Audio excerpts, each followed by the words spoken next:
What's up everyone, welcome back to a brand new video. Today, as you can tell from the title, we are talking about Chris and his involvement in the story for Resident Evil 9. Straight away, this is going to be a big spoiler video for Village and the events of the end of the game. So if you haven't played the game or finished the game, just leave now because it's very spoiler heavy. If you have, great, hello, welcome, let's discuss. Obviously this is not anything official. Nothing I am about to say is actually going to happen. We know nothing about Resident Evil 9 as of yet, but the storyline that they are setting up is a big deal, so it's likely that that's what Resident Evil 9 is about. So without any further ado, let's jump into the ideas. Okay, so a brief rundown of what actually happens in its simplest terms. Chris and his team and Ethan managed to deal with the Mega Marcite and Miranda at the end of the game, and while Chris and his team are heading down into the village to kind of deal with the problem, BSAA arrive, which, you know, if you're a Resident Evil fan like me, you'll know, hallelujah, good guys are here, now there's going to be a massive fight. But there wasn't. They didn't really do anything, they basically got destroyed immediately. They had no involvement whatsoever to the outcome of the end of the game. But when Chris and Mia board his helicopter to get away, they managed to drag a body from one of the BSAA soldiers onto the airship with them. And you find out that the BSAA weren't sending in just soldiers, they were sending in like bioweapons, basically. Obviously that causes issues because the BSA are the kind of bioterrorism security team. They're there to deal with the problem, not be the problem. So Chris is pissed, obviously. Through a lot of the files, you kind of have, if you pre-order the game, I think it's the, which one is it? I think it might be the Baker Incident Report. It does mention the fact that Chris has been quite AWOL from the BSAA and not really kind of listening to them. I don't know if that's because he knows something is wrong or he was trying to kind of get ahead of Miranda. That hasn't really been explained yet, but either way, now we know that the BSAA is up to no good. And there is plenty of opportunity for there to be a big story in RE9 and possibly a big conclusion to Chris, you know, as a character in the series. So let's get into it. So Chris is one of the original members of the BSAA, basically, alongside, you know, Chris, Jill, Rebecca, all those original characters, essentially like the original stars that's still alive, are now part of the BSAA. There's also different divisions across the world. You know, straight for an example that everyone will probably know, is you have Sheva Alomar from Resident Evil 5. She is part of the African division of the BSAA. And where Chris is going at the end of RE8 is to the kind of European BSAA's headquarters, which is, I don't know where it's going to be. Maybe the game will be set in England. That'd be pretty cool, wouldn't it? But he's going there to figure out what the fuck's been going on and why they were doing what they were doing in the first place, why they were there, and what the fuck, really. He's pissed, so likely he's going to be quite mad when he approaches the door. Now, my kind of theory crafting is that the BSAA and the connections are not one and the same thing, but at least friendly with each other. A brief kind of rundown of what the connections are. In its simplest terms, they sell bioweapons. They make and sell bioweapons to the highest bidder, whether that's across black market or through military. They do it. They're all terrorists, but bioterrorists in the story. And Mia was one of them. She obviously gets found out at the end of 7, and again, you figure this out through a lot of the files you get if you pre-ordered the edition that came with the incident report. And she's kind of interrogated, and you know, she's willing to comply with Chris as long as she can kind of guarantee, you know, her and Ethan's safety and stuff like that.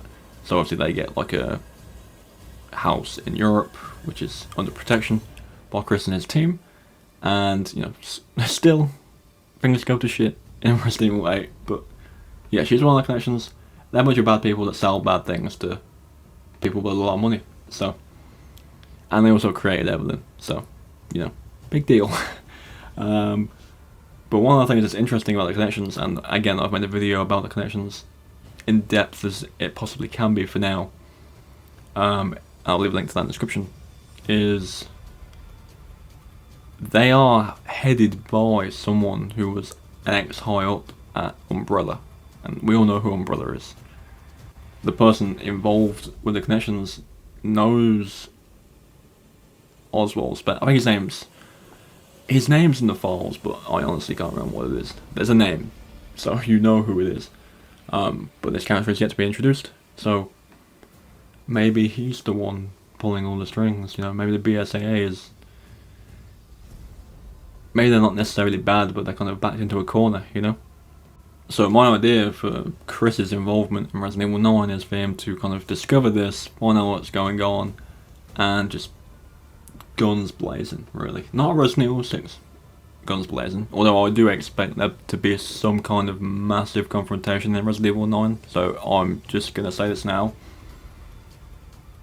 I imagine there's going to be quite a bit of action in Resident Evil 9. It needs to conclude a lot of things, and I believe they could balance it out if they do certain things, which we'll get to in a future video, especially in regards to Rose and Ethan and stuff like that. But Chris, full on Superman mode, trying to deal with all these corrupt, high up, bad people. Either the outcome is he dies, he could die, who knows, or he could accomplish whatever it is he does and go, right, that's it, I'm done, my hands are clean, I'm stepping away. And that'll be the end of Chris as a story character, because like I've said a million times now, I think, in multiple videos, these characters are getting old. They can't be around forever as much as everyone wants them to be, and I definitely agree. I would love to be able to play as Chris and Leon all the time, but it can't happen. So we just gotta deal with that. I do actually think it would be cool if they did like another Resident Evil 6 in terms of like a team up in RE9. Again, the BSAA was founded by original STARS members, and what two of them do we know are 100% alive? Apart from Chris, Jill and Rebecca. You know, they're still alive. They could come and help him, and they could be in the game. They can make their return into the mainline series in RE9 and help Chris kind of get to the bottom of this, because I would imagine that Jill Valentine is not going to be corrupt if that is what the PSA ends up being. So she could be in the game too and helping him, and maybe you can play as her as well. Who knows? I also think, this is just a thing in my head, let the player pick between a first person or third person perspective in 9. It runs on the RE engine. Resident Evil 2 and 3 remakes run the RE engine. 7 and 8 run the RE engine. They're in first and third person. So just let me pick, man. You know? Let me pick. That's all I'm saying. I would play it in every single perspective about 50 times if I had the option. But that's just a thing for me, really. So, you know. Well, in summary, Chris finds out BSAA is corrupt or in trouble or kind of have themselves backed in the corner by the connections, and he is there to deal with that shit. Finally put an end to all this bullshit. Hopefully squash Umbrella permanently and walk away as, you know, a retired old man, or do what he needs to do and die in the process. I think that would be a good way to end his story. And that's not a guarantee that Resident Evil 9 will be the last game Chris Redfield is in. You know, maybe they don't kind of end his story there, but it's possible. That's my idea. Let me know what you think. Let me know your ideas on Chris's involvement in RE9 and how you think it will go down. I'm always interested to hear. I have a lot of videos like this planned. I kind of want to space them out a little bit, but the next one is going to be about Rose, probably, and her involvement in RE9's story if it follows her a bit more, which I'd imagine it would. I'm very, very interested to see what they do with her finding out what you know at the end of RE8, so it's very cool. But yeah, thank you for watching. Remember to leave a like if you enjoy and subscribe if you are new, and I'll see you all tomorrow.